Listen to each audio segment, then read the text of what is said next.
cụm động từ di chuyển đi lại bằng phương tiện giao thông.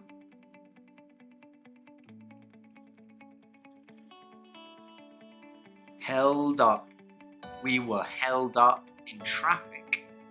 Trì hoãn, giữ lại, đưa lên cao, chống đỡ.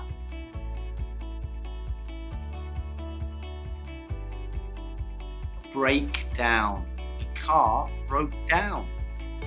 Hỏng, chết máy.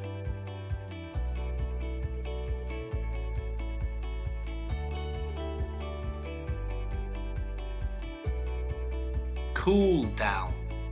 We waited for the car to cool down.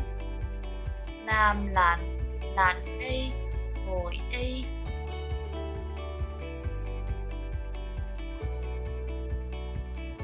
Slow down. The car slowed down. Chậm lại, làm chậm đi.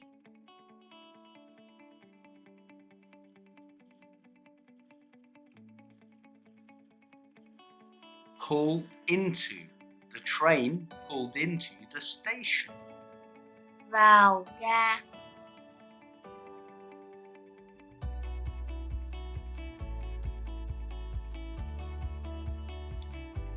Pull up. The car pulled up to the curb. Đi chậm và dừng hẳn xe.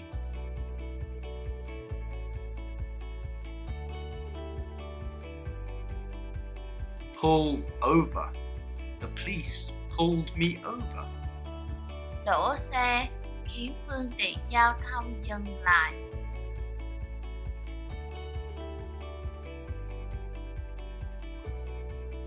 Keep up with. I couldn't keep up with him. Theo kịp, tiếp tục giữ đúng mức.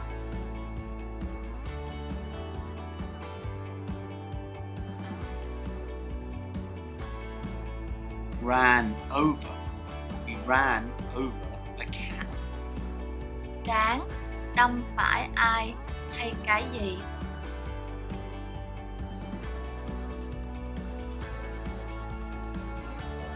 Drive off.